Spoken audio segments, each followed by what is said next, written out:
We made it. How exciting. Oh, look at that. Welcome to the final day of the Age of Innocence. How crazy is that? When I started this, I had no idea what would happen at all. I don't even know if I really thought I would finish. But I'm so grateful that people have routinely tuned in to talk about this book and listen to me read it. It's been just such a wonderful experience, and I can't wait to start tomorrow again with Sense and Sensibility, which I've never read. So we'll all just be experiencing it at the same time. And I loved Pride and Prejudice. This is only my second Austen book that I will be reading. So it's gonna be a great time. I put on a special dress today. Look at this dress. Isn't it fantastic? It's really long. It's so fun. I cannot wait to see what happens. Hey, Dane, let's do it. Um, can't wait to go through this with y'all. It's gonna be a time and a half. Woo woo! Kyle's here too. Um, just like just so happy to be here with you all on this very special day. Patty! Shiv! Oh my gosh, look at all of us. Oh, we're all here, the whole crew. Oh, I love it. Okay, Shiv, we'll read super, super fast for you. um, okay. So, yesterday in the Age of Innocence, May decided to hold a goodbye party for Madame Olenska. And as Archer's sitting at the head of the table, he's like, "Oh, everyone knows that I'm having an affair. Oh." And then he's like, "May knows? The family knows? Everybody knows." And then he's like, "Screw it. I'm just gonna say it." And so he's like, "Yo, can I come visit you in Paris?" And Madame Olenska's like, "Yes, if you bring May." And he's like, "I don't get what's happening right now, but okay." So they say goodbye, and it's weird, and he's like, "Goodbye to the love of my life," and then he turns around and Lawrence Lefferts is like, "Yo, buddy, can you cover for me at the club tomorrow?" And it's awful. And then he goes upstairs and he's like, "May, I think I'm going to leave you for a couple months and just go travel around the world." And she's like, "Are you though?" And he's like, "What? Why?" And she's like, "I don't know, because you should take me with you if you're gonna do that." And he's like, "Why?" And she's like, "Oh, but I don't think I can though." And he's like, "What's happening?" And she's like, "The doctors won't let me because I'm preggo." And he's like, "Oh no." Uh-oh. I felt genuinely sad for Archer last chapter, despite everything being his fault. Yes, that's Art Newland Archer in a nutshell. So let's get into it. Hee hee hee. Okay. The Age of Innocence, Chapter 34. Newland Archer sat at the writing table in his library in East 39th Street. He had just gotten back from a big official reception for the inauguration of the new galleries at the Metropolitan Museum, and the spectacle of those great spaces crowded with the spoils of the ages, where the throng of fashion circulated through a series of scientifically catalogued treasures, had suddenly pressed upon a rusted spring of memory. "Why, this used to be one of the old Cessnola rooms," he heard someone say, and instantly everything about him had vanished, and he was sitting alone on a hard leather divan against a radiator, while a slight figure in a long sealskin cloak moved away down the meagrely fitted vista of the old museum. "Well, Shiv, you'll see why it's rusted." The vision had roused a host of other associations, which he sat looking with new eyes at the library which, for over 30 years, had been the scene of his solitary musings of all the family confabulations. Yeah, it's a 30-year time skip. It was the room in which most of the real things of his life had happened. There his wife, nearly 26 years ago, had broken to him with the blushing circumlocution that would have caused the young woman of the new generation to smile, the news that she was to have a child, and their eldest boy, Dallas, too delicate to be taken to church in midwinter, had been christened by their old friend the Bishop of New York, the ample, magnificent, irreplaceable bishop, so long the pride and ornament of his diocese. I think I did that right. There Dallas had first staggered across the floor shouting, "Dad," while May and the nurse laughed behind the door. There their second child, Mary, who was so like her mother, had announced her engagement to the dullest and most reliable of Reggie Shiver's many sons, not Reggie. And there Archer had kissed her through her wedding veil before they went down to the motor which was to carry them to Grace Church. For in a world where all else had reeled on its foundations, the Grace Church wedding remained an unchanged institution. It was in the library that he and May had always discussed the future of the children. The studies of Dallas and his young brother Bill, Mary's incurable indifference to accomplishments and passion for sport and philanthropy, and the vague leanings toward art, which had finally landed the restless and curious Dallas in the office of a rising New York architect. The young men nowadays were emancipating themselves from the law and business and taking up all sorts of new things. If they were not absorbed in state politics or municipal reform, the chances were that they were going in for Central American archaeology, for architecture or landscape engineering, taking a keen and learned interest in the pre-revolutionary buildings of their own country, studying and adapting Georgian, Gregorian types, and I feel like it's Gregorian. But you know what? Gregorian types and protesting at the meaningless use of the word colonel. Nobody nowadays had colonel houses except the millionaire grocers of the suburbs. But above all, sometimes Archer put it above all, it was in that library that the governor of New York, coming down from Albany one evening to dine and spend the night, had turned to his host and said, banging his clenched fist on the table and gnashing his eyeglasses, "Hang in there! Who is the governor of New York? I guess. Hang in there, hang the professional politician. You're the kind of man the country wants, Archer. If the stable's ever to be cleaned out, men like you have got to lend a hand in cleaning." Men like you. How Archer had glowed at the phrase. How eagerly he had risen up to the call. It was an echo of Ned Winsett's old appeal to roll his sleeves up and get down into the muck, but spoken by a man who set the example of the gesture, and whose summons to follow him was irresistible. So now Archer's a politician? Archer, as he looked back, was not sure that men like himself were what his country needed, at least in the active service to which Theodore Roosevelt had pointed. In fact, there was reason to think it did not, for after a year in the State Assembly, he had not been re-elected, yoicks, and had dropped back thankfully into obscure if useful municipal work, and from that again to the writing of occasional articles in one of the reforming weeklies that were trying to shake the country out of its apathy. It was little enough to look back on, but when he remembered to what the young men of his generation and his set had looked forward, the narrow groove of money-making, sport, and society to which their vision had been limited, even his small contribution to the new state of things seemed to count, as each brick counts in a well-built wall. He had done little in public life. He would always be, by nature, a contemplative and a dilettante. But he had had high things to contemplate, great things to delight in, and one great man's friendship to be his strength and pride. He had been, in short, what people were beginning to call a good citizen. In New York for many years past, every new movement, philanthropic, municipal, or artistic, had been taken account of his opinion and wanted his name. People said, "Ask Archer," when there was a question of starting the first school for crippled children, reorganizing the Museum of Art, founding the Grolier Club, inaugurating the new library, or getting up a new society of chamber music. His days were full, and they were filled decently. He supposed it was all a man ought to ask. Something he knew he had missed, the flower of life.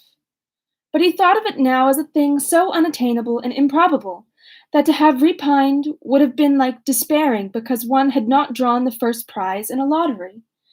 There were a million tickets in his lottery, and there was only one prize. The chances had been too decidedly against him. When he thought of Ellen Olenska, it was abstractly, serenely, as one might think of some imaginary beloved in a book or a picture. She had become the composite vision of all that he had missed. That vision, faint and tenuous as it was, had kept him from thinking of other women. He had been what was called a faithful husband, and when May had suddenly died, carried off by the infectious pneumonia through which she had nursed their youngest child, he had honestly mourned her.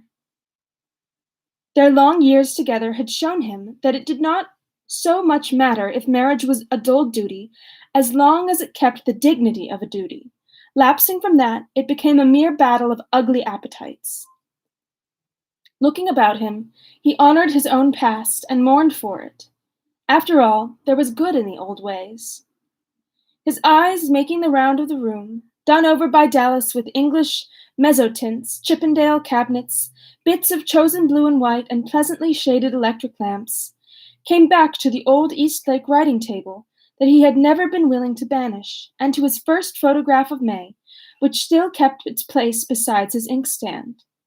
There she was, tall, round-bosomed, and willowy, in her starched muslin and flapping leghorn, as he had seen her under the orange trees in the Mission garden.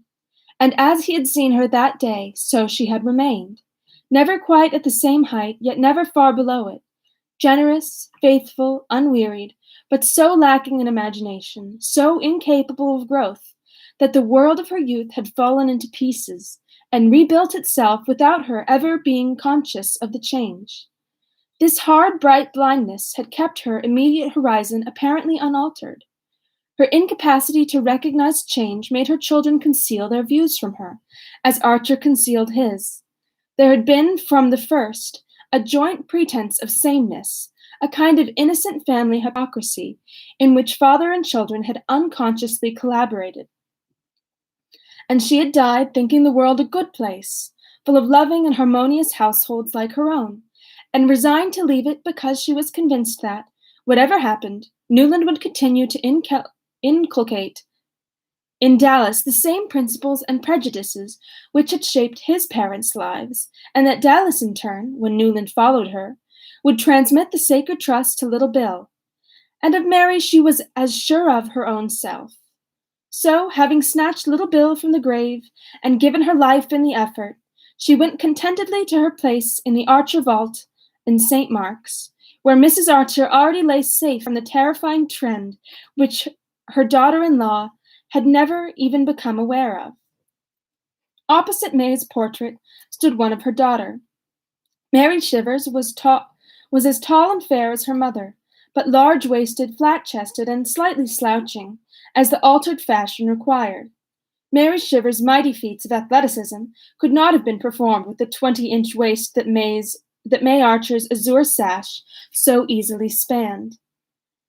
And the difference seemed symbolic. The mother's life had been as closely grid as her figure. Mary, who was no less conventional, had no more intelligent, yikes, that led a larger life and held more tolerant views. There was good in the new order, too. The telephone clicked, and Archer, turning from photographs, unhooked the transmitter at his elbow. How far they were from the days when the legs of the brass-buttoned messenger boy had been New York's only means of quick communication. "Chicago wants you." It must be a long distance from Dallas, who had been sent to Chicago by his firm to talk over the plan of the lakeside palace they were to build for a young millionaire with ideas. The firm always sent Dallas on such errands. "Hello, Dad. Yes, Dallas, I say. How do you feel about sailing on Wednesday?" "Mauritania. Yes, next Wednesday as ever. Our client wants me to look at some Italian gardens before we settle anything, and has asked me to nip over on the next boat. I've got to be back on the 1st of June. The voice broke into a joyful, conscious laugh. "So we must look alive. I say, Dad, I want your help. Do come." Dallas seemed to be speaking in the room. The voice was as nearby and natural as if he had been lounging in his favorite armchair by the fire. The fact would not ordinarily have surprised Archer, for long-distance telephoning had become as much a matter of course as electric lighting and 5-day Atlantic voyages. But the laugh did startle him.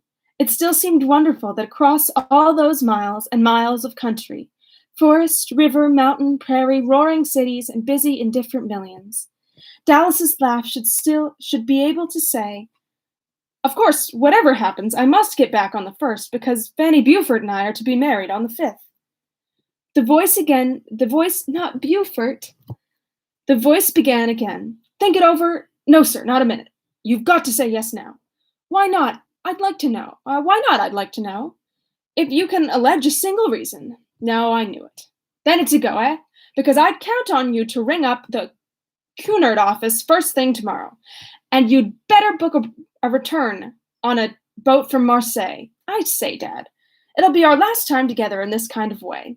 "Oh, good. I knew you would." Chicago rang off, and Archer rose and began to pace up and down the room.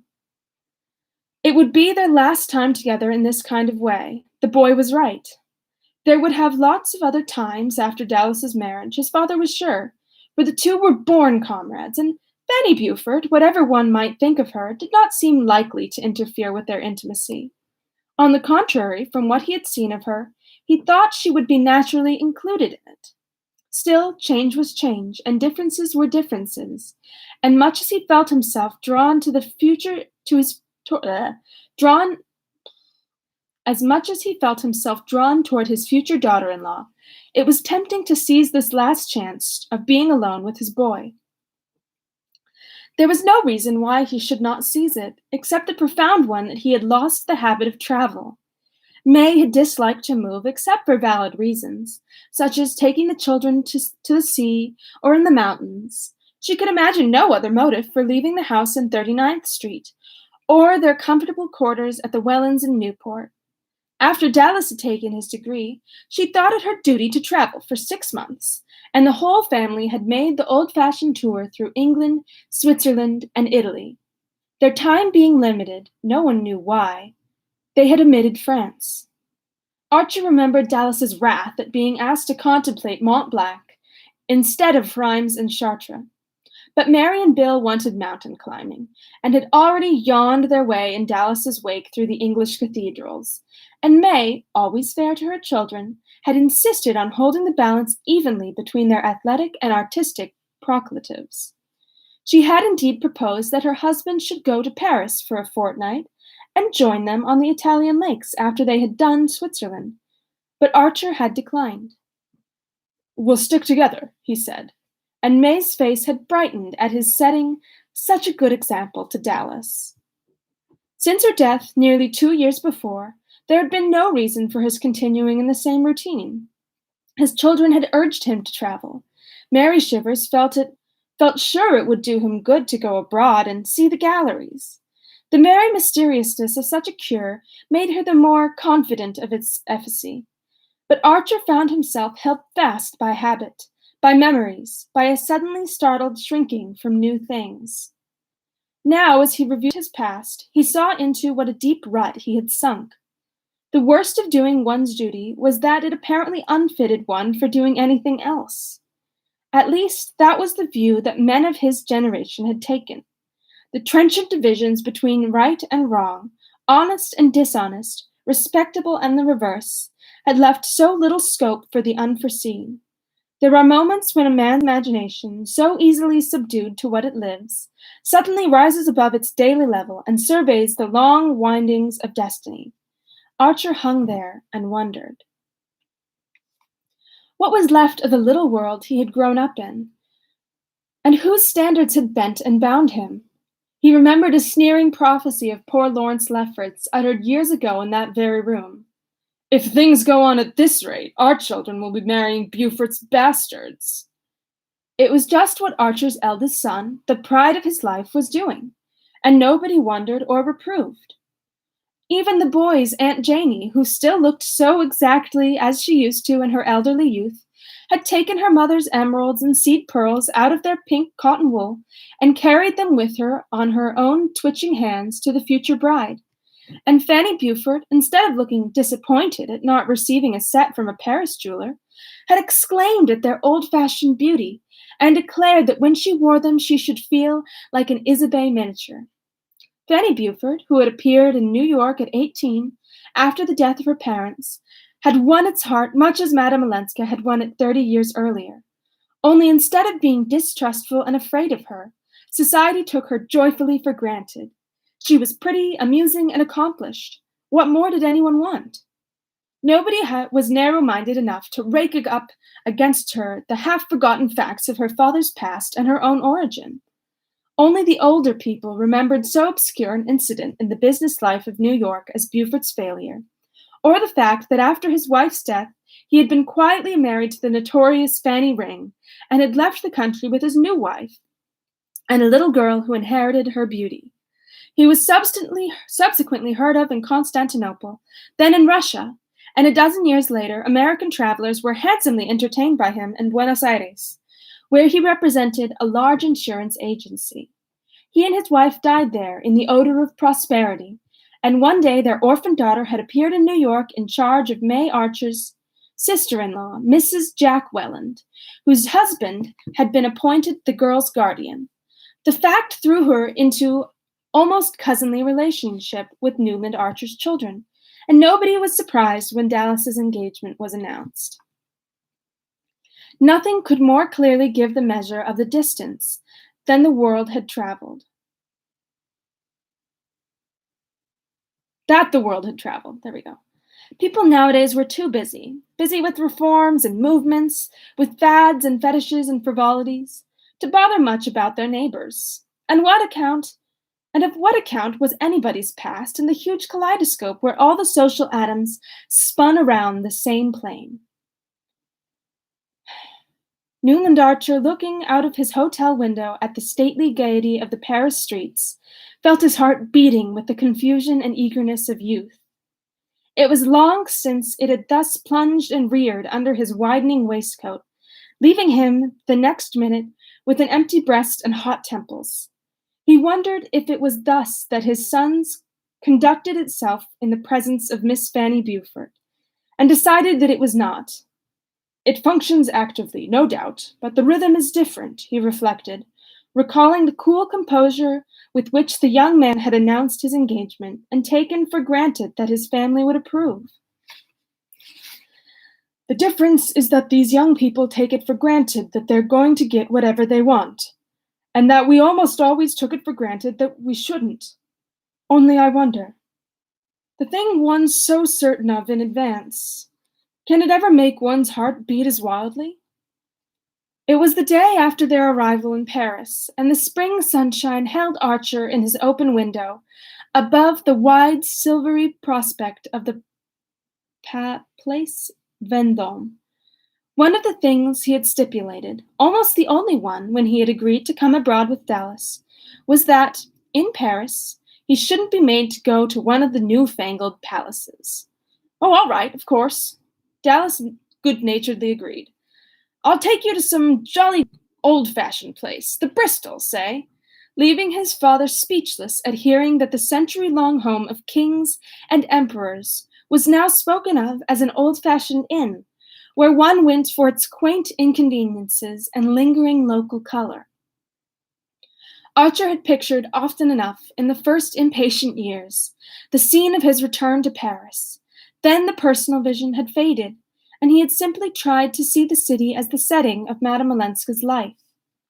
Sitting alone at night in his library, after the household had gone to bed, he had evoked the radiant outbreak of spring down the avenues of horse chestnuts, the flowers and statues in the public gardens, the whiff of lilacs from the flower carts, the majestic roll of the river under the great bridges, and the life of art and study and pleasure that filled each mighty artery to bursting.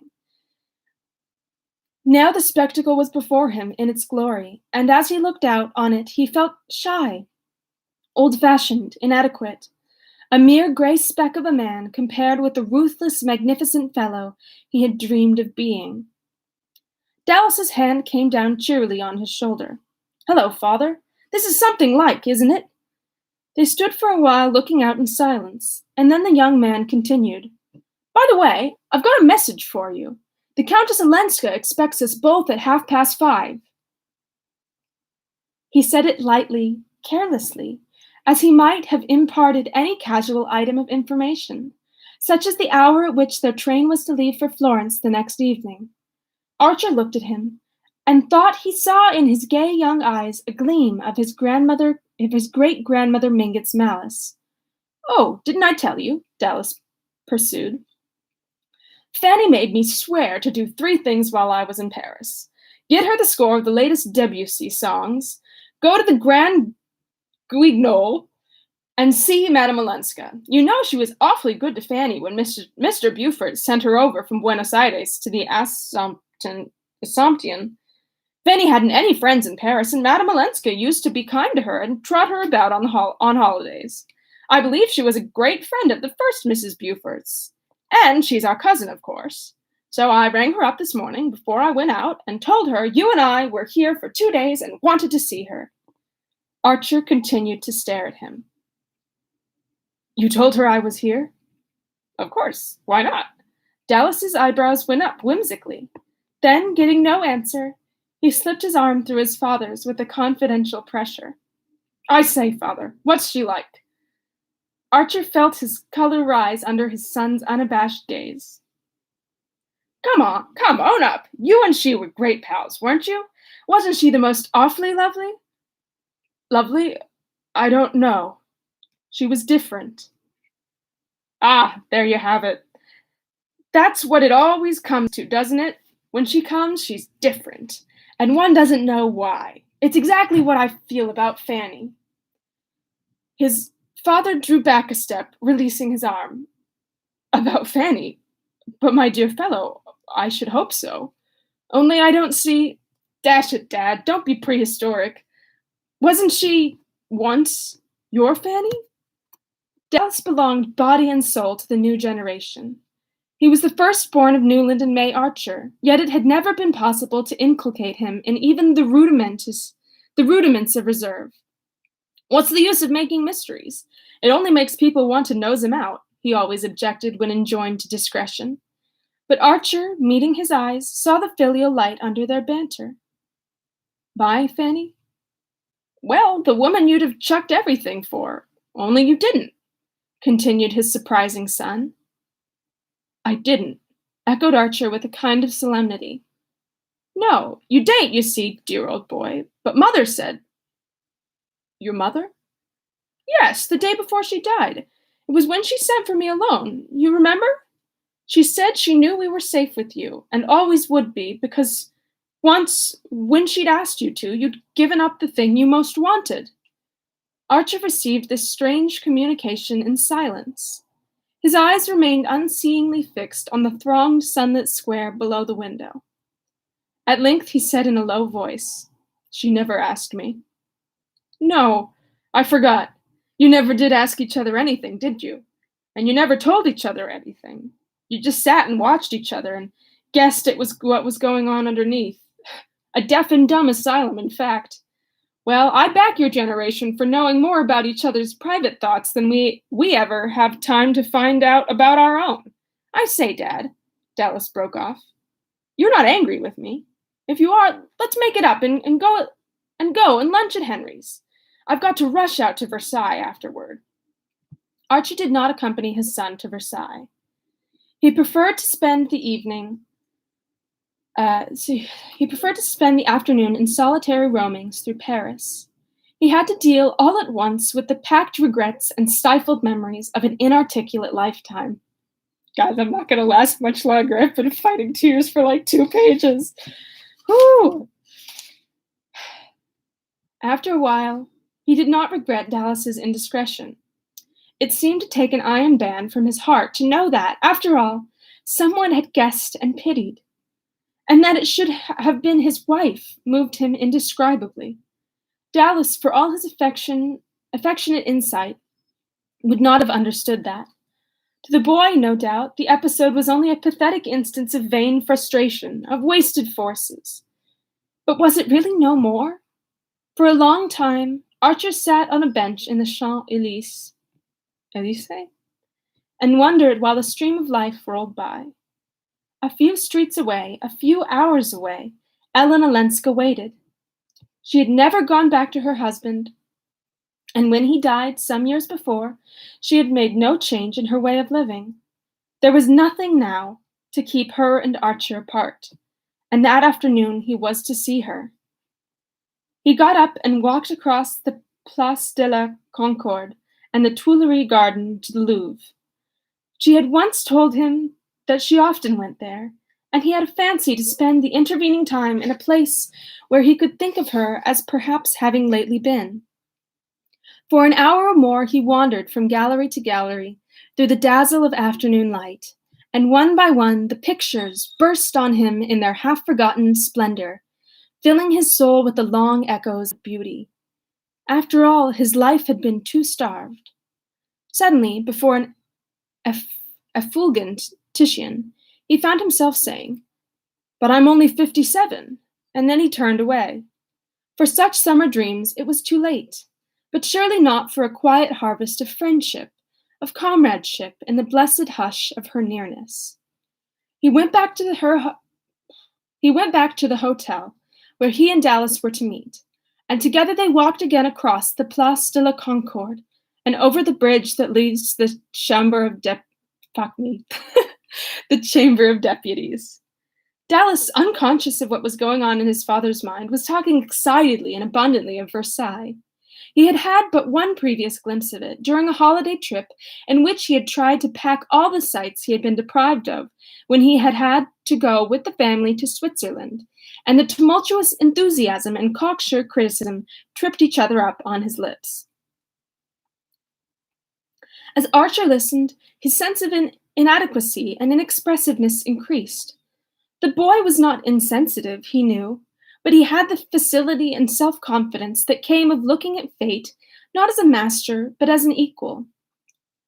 That's it. They must feel equal to things. They know their way about, he mused, thinking of his son as the spokesman of the new generation which had swept away all the old landmarks. And with them the signposts and the danger signal. Suddenly, Dallas stopped short, grasping his father's arm. "Oh, by Jove!" he exclaimed. They had come out into the great tree-planted space before the Invalides. Not how you pronounce it. The dome of Malsart floated ethereally above the budding trees and the long gray front of the building, drawing up into itself all the rays of afternoon light. It hung there like the visible symbol of the race's glory. Archer knew that Madame Olenska lived in a square near one of the avenues radiating from the Invalides, and he had pictured the quarter as quiet and almost obscure, forgetting the central splendor that lit it up. Now, by some queer process of association, that golden light became for him the pervading illumination in which she lived. For nearly 30 years, her life, of which he knew so strangely little, had been spent in this rich atmosphere that he already felt to be too dense and yet too stimulating for his lungs. He thought of the theaters he must have been to, the pictures he must have looked at, the sober and splendid old houses she must have frequented, the people she must have talked with, the incessant stir of ideas, curiosities, images, and associations thrown out by an intensely social race in a setting of immemorial manners. And suddenly he remembered the young Frenchman who had once said to him, "Ah, good conversation, there is nothing like it, is there?" Archer had not seen Monsieur Riviere or heard of him for nearly 30 years, and that fact gave the measure of his ignorance of Madame Olenska's existence. More than half a lifetime divided them, and she had spent the long interval among people he did not know, in a society he but faintly guessed at, in conditions he would never wholly understand. During that time he had been living with his youthful memory of her, but she had doubtless had other and more tangible companionship. Perhaps she too had kept her memory of him as something apart, but if she had, it must have been like a relic in a small dim chapel, where there was no time to pray at every day. They crossed the Place des Invalides, I'm sorry, and were walking down one of the thoroughfares flanking the building. It was a quiet quarter, after all, in spite of its splendor and its history, and the fact gave one an idea of the riches Paris had to draw on, since such scenes as this were left to the few and the indifferent. The day was fading into a soft yet sunshot haze, prickled here and there by a yellow electric light, and passers were rare in the little square into which they had turned. Dallas stopped again and looked up. "It must be here," he said, slipping his arm through his father's, with a movement from which Archer's shyness did not shrink, and they stood together looking at the house. It was a modern building, without distinctive character, but many-windowed and pleasantly balconied up its wide cream-colored front. On one of the upper balconies, which hung well above the rounded tops of the horse-chestnuts in the square, the awnings were still lowered, as though the sun had just left it. "I wonder which floor," Dallas conjectured, and moving toward the porte-cochere, he put his head into the porter's lodge and came back to say, "The fifth. It must be the one with the awnings." Archer remained motionless, gazing at the upper windows, as if the end of their pilgrimage had been attained. "I say, it's nearly 6, his son at length reminded him. The father glanced away at an empty bench under the trees. "I believe I'll sit there a moment," he said. "Why, aren't you well?" his son exclaimed. "Oh, perfectly. But I should like you, please, to go up without me." Dallas paused before him.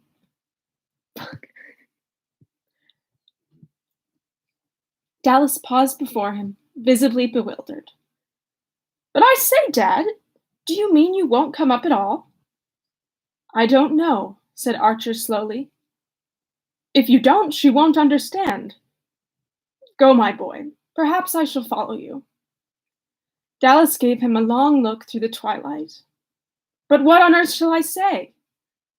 "My dear fellow, don't you always know what to say?" his father rejoined with a smile. "I'm cool."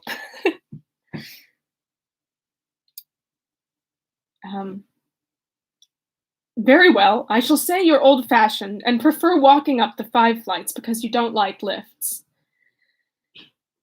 His father smiled again. "Say I'm old-fashioned. That's enough." Dallas looked at him again, and then with incredulous gesture passed out of sight under the vaulted doorway. Archer sat down on the bench and continued to gaze at the awninged balcony. He calculated the time it would take his son to be carried up in the lift to the 5th floor, to ring the bell and be admitted to the hall, and then ushered into the drawing room. He pictured Dallas entering that room with his quick, assured step and his delightful smile, and wondered if the people were right who said that his boy took after him. I'm good.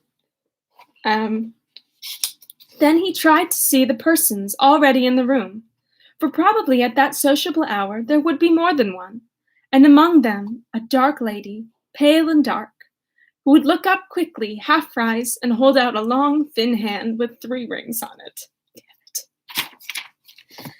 He thought she would be sitting in a sofa corner near the fire, with azaleas banked behind her on the table. "It's more real to me here than if I went up," he suddenly heard himself say, and the fear lest that last shadow of reality should lose its edge kept him rooted to his seat as the minutes succeeded each other. He sat for a long time on the bench in the thickening dusk, his eyes never turning from the balcony. At length a light shone through the windows, and a moment later a manservant came out on the balcony, drew up the awnings, and closed the shutters. At that, as if it had been the signal he waited for, Newland Archer got up slowly and walked back alone to his hotel. That's the end. We're good. Oh, it's Sad. I'm very sorry. I did stop reading Patty. It's over. It's done. Um, I was talking to my mom about this because she's seen the movie, which I saw you guys talking about watching together, which I would love. I think that would be awesome. Um, whew, uh,